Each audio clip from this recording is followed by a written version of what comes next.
This is Wine, Woman, and EMS. what? All right, so we're doing something a little different today with the wine. We're still having wine, but we're doing something a little different. Lindsay, you want to explain what we're doing? So, I love Costco. I'm an addict. They have these. They look like your kids, except it's wine slushies.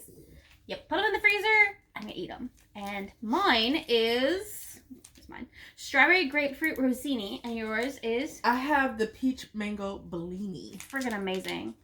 These things make summer worth being summer.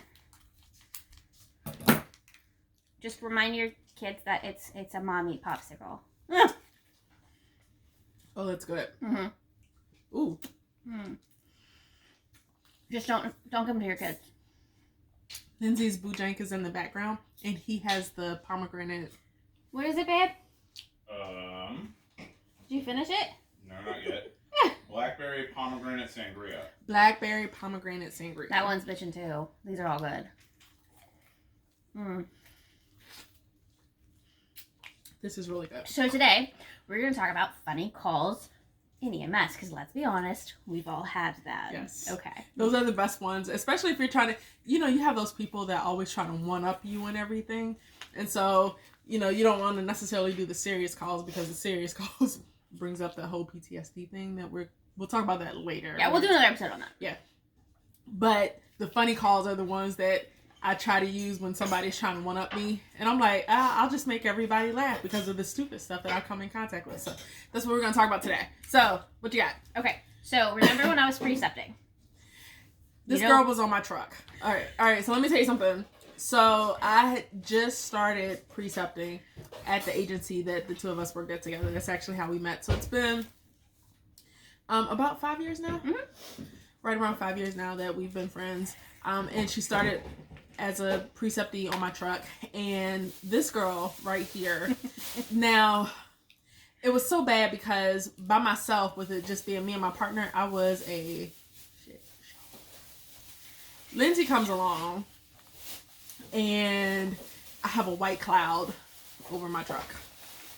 Just completely white cloud. And I'm sitting up here, I'm like, but what about all this stuff that I normally do and blah, blah, blah. And so me and my partner looking at each other, and we're just like, well, we'll just see what happens. And then, but we still had some pretty decent, stuff that you got to learn from. We paced the patient. We did pace a patient. Mm-hmm. That was crazy. I've never seen it. Like, I've done it, I've cardioverted before that, but I never paced. And apologized as I saw her. Yeah. Ma'am, I'm sorry. Boom. Ma'am, I'm sorry. I was like, Lindsay, stop apologizing. I need you to do this. I was like, yeah, no, but... She's screaming. Yeah. I did give her, I medicated her. I promise I medicated her. My favorite call was precepting with you. We picked this guy up in his 20s, like 1920s, from VCU. And he says he's having chest pain. And we're like, it's like, what?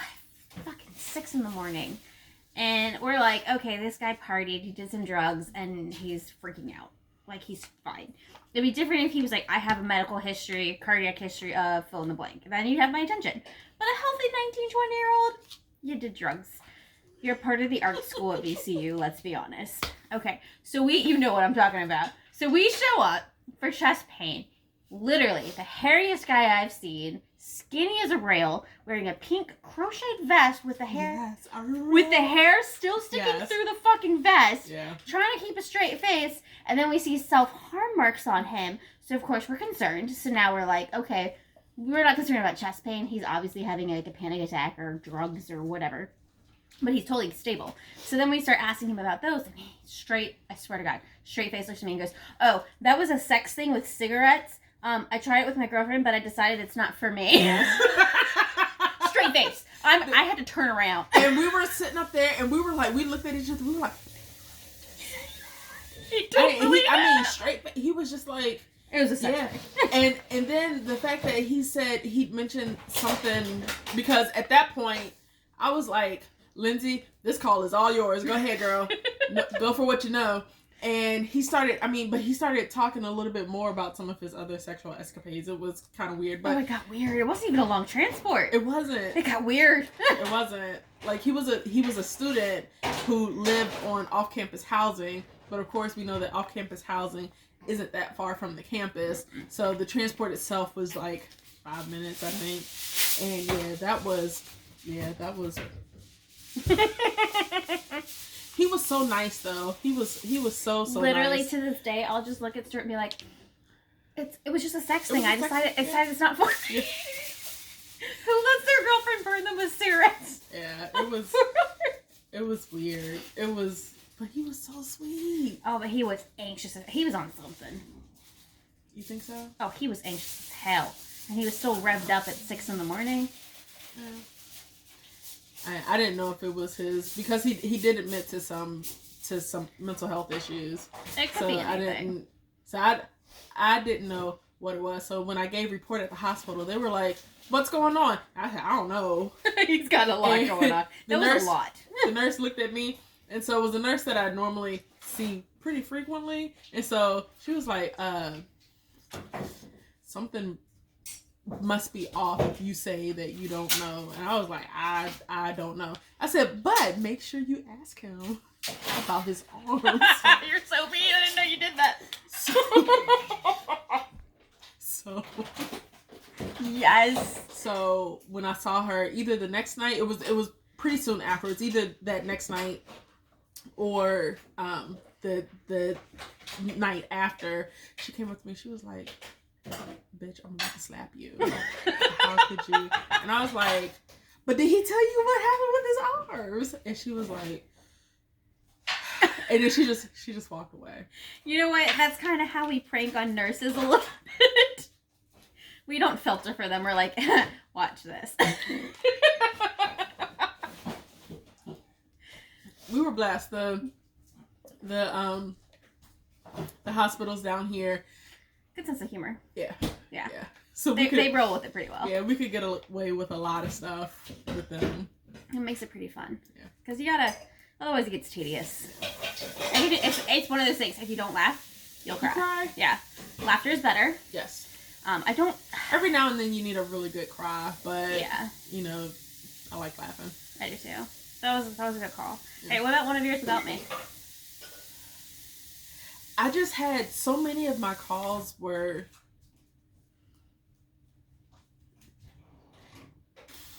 so, like I said, I was a black cloud until I came around, and then I was just a shit show for funny stuff. Yeah, like I honestly, I think that most of my funny stuff came with you because I had so much stuff. I actually ended up leaving the field for a couple of years because the types of calls that I would get were so intense. And I mean, like almost, it was easily once a month. They were pulling me into the office going, "Tarsha, are you okay? Are you okay? I know that was a rough call. Are you okay? Are you okay?" So much of my stuff ended up on the news. So much of my stuff ended up in the court system. I know I've been to court half a dozen times at least.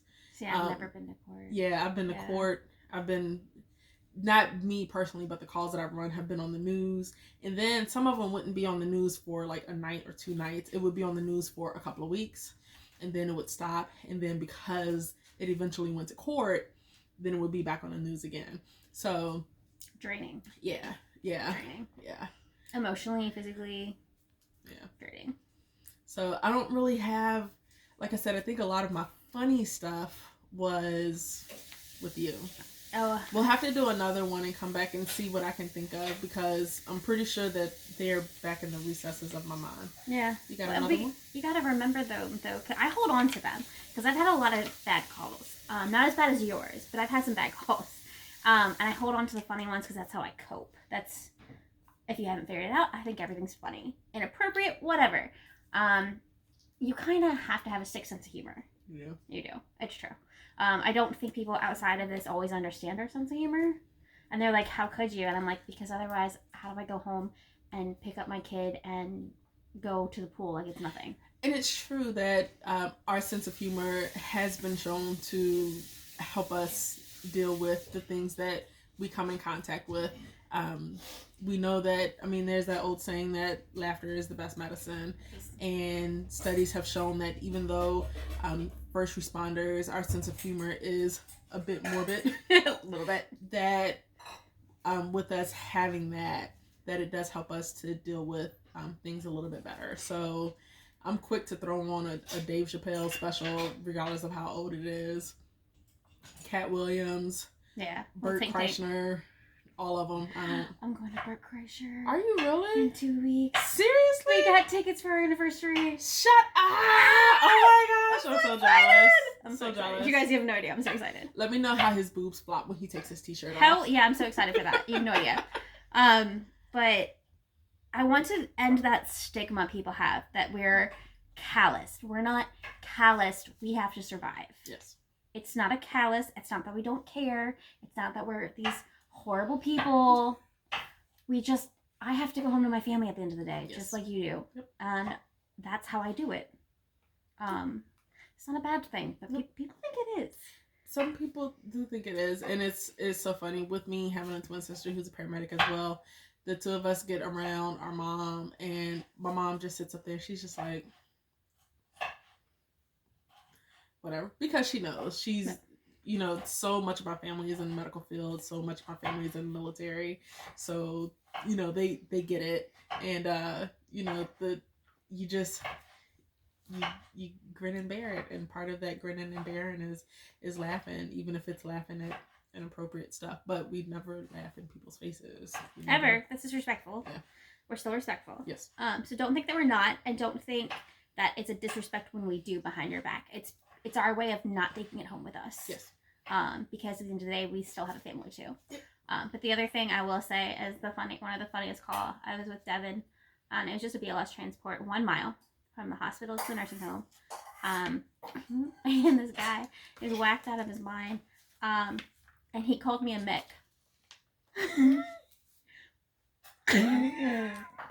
What's a Mick?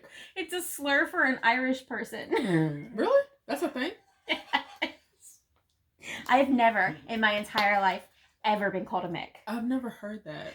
Because nobody says it. It's kind of the thing that happened in the Industrial Revolution. Yeah. And since then, hasn't really been an actual thing. So except for maybe in Boston. Yeah. So okay. so when the Irish first came over and he knows so much about everything. He does. I love him. I have the best partner.